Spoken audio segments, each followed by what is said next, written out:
Good morning, students.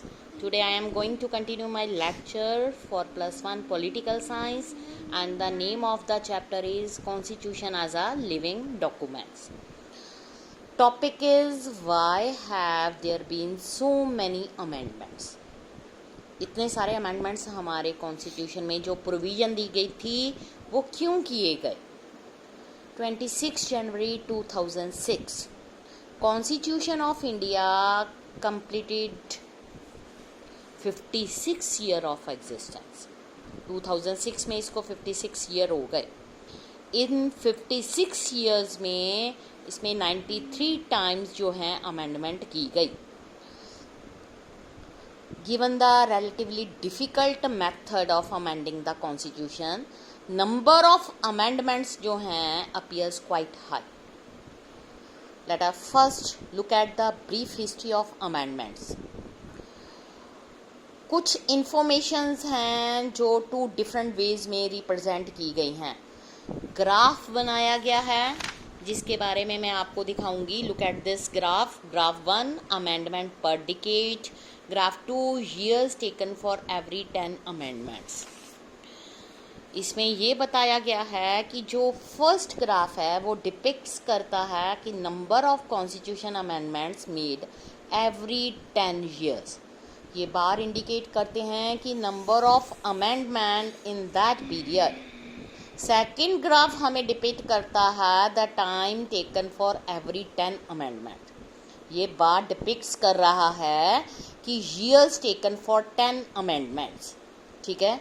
You will notice that sorry बच्चे, you will notice that 2 decades 1970 से लेके 1990 तक large number of amendment show की गई हैं. ऑन द अदर हैंड जो सेकेंड ग्राफ है हमें ये बताता है कि जो अमेंडमेंट्स हैं between a short period of span में थी. 3 years में ये हुई हैं.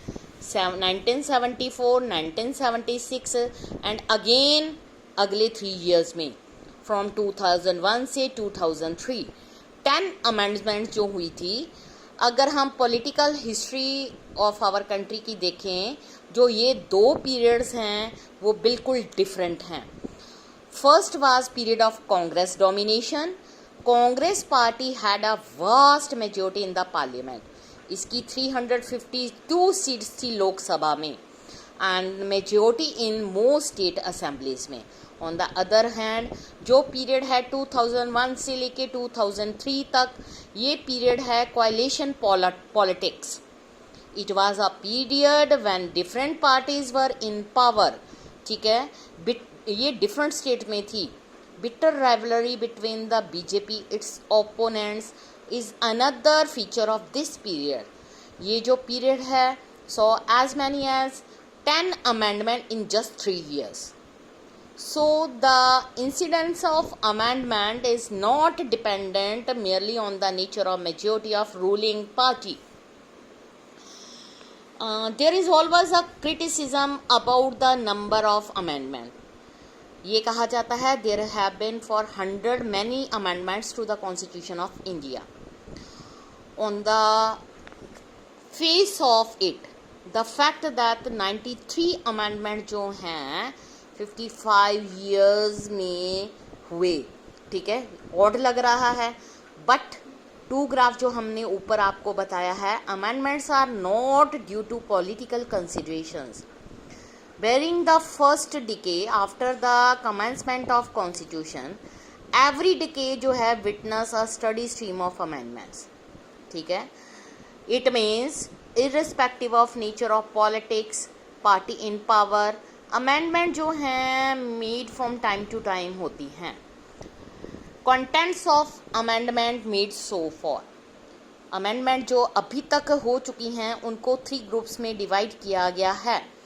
First group, there are amendments which are of technical, administrative nature, were only clarification, explanation, minor modifications of the original provision. ठीक है.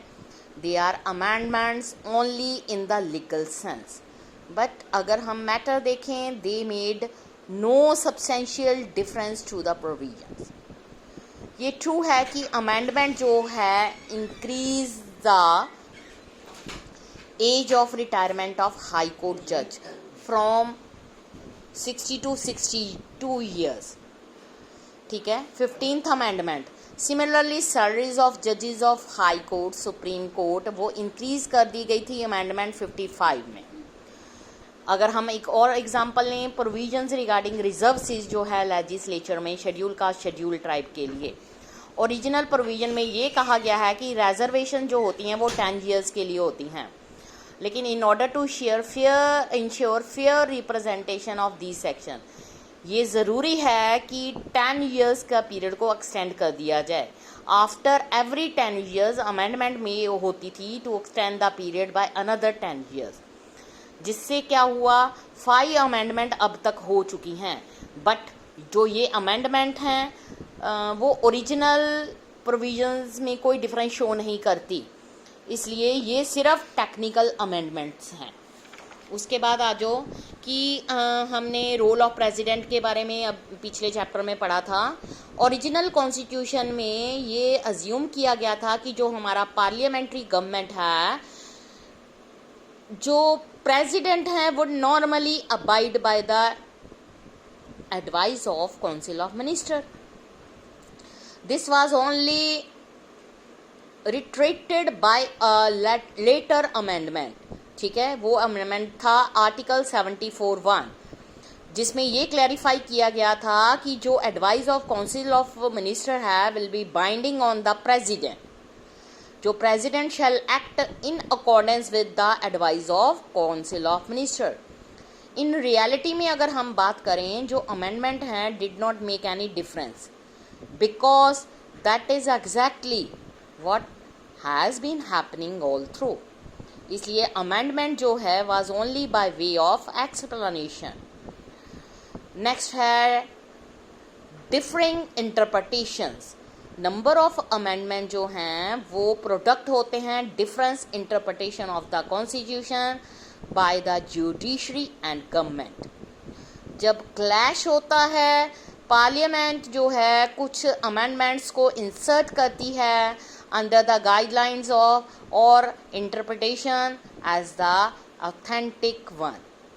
It is the part of democratic policies कि various जो इंस्टीट्यूशन हैं वो इंटरप्ट करते हैं constitution को, particularly the scope of their own powers in different manner.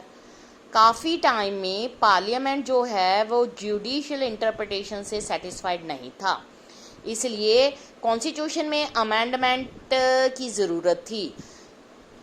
In the period between 1970 से 1975 सिचुएशन जो है वो बिल्कुल अलग हो गई। जो चैप्टर जुडिशरी था हमने उसमें ये स्टडी किया था कि difference between the judiciary and the parliament, जो relationship between fundamental rights and directive principles में होती है, the scope of right to private property, and the third was the scope of parliament power to amend the constitution. 1970-1975 के period में जो parliament है उसने बहुत सारे अमेंडमेंट किए ताकि जो एडवर्स इंटरप्रिटेशन जुडिशरी द्वारा दी गई है उसको ख़त्म किया जा सके। हमें अपने माइंड में ये लेकर चलना चाहिए कि ड्यूरिंग द पीरियड ऑफ 1970-75 बहुत सारे पॉलिटिकल इवेंट्स हुए हैं, ठीक है, जो हमारे हिस्ट्री की कॉन्स्टिट्यूशनल डेवलपमेंट के लिए बहुत ज़्यादा ज़रूरी थे। उसके बाद आ जो amendment through political consensus. Thirdly, there is another large group of amendment that have been made as a result of consensus among the political party. We may say that this consensus जो हैं necessary हैं, इसमें कुछ changes, कुछ order को changes करने की ज़रूरत होती है। इसमें पॉलिटिकल फिलॉसफी, उसके अलावा एस्पायरेशंस ऑफ द सोसाइटी, ये सब कुछ देखा जाता है। इनफैक्ट मैनी ऑफ जो अमेंडमेंट्स हैं पोस्ट 1984 पीरियड में जो किए गए थे वो अभी तक ट्रेंड में चल रहे हैं। हमारा क्वेश्चन ये है कि particularly even when there were coalition government, this period so many amendments. अगर कोalition गवर्नमेंट है तो भी अमेंडमेंट्स की ज़रूरत होती है। रीज़न ये है कि दीज जो अमेंडमेंट है based on evolving consensus on certain issue. Anti defection amendment start करते हैं 52 अमेंडमेंट। ये पीरियड तब था जब सीरीज ऑफ अमेंडमेंट जो है पॉलिटिकल टर्बुलेंस के कारण हुई थी। एंटी डिफेक्शन अमेंडमेंट 52 एंड 91, ये अमेंडमेंट जो थे इसमें 61st अमेंडमेंट, उसमें ये कहा गया था कि जो वोटिंग एज है 21 से घटाकर 18 ईयर्स कर दी जाए। 73, 74 अमेंडमेंट्स और ये सेम पीरियड में चले थे। कुछ सम अमेंडमेंट जो हैं वो क्लैरिफाइंग और expanding the scope of reservation in jobs, उसमें भी की गई, एडमिशन्स वगैरह में भी।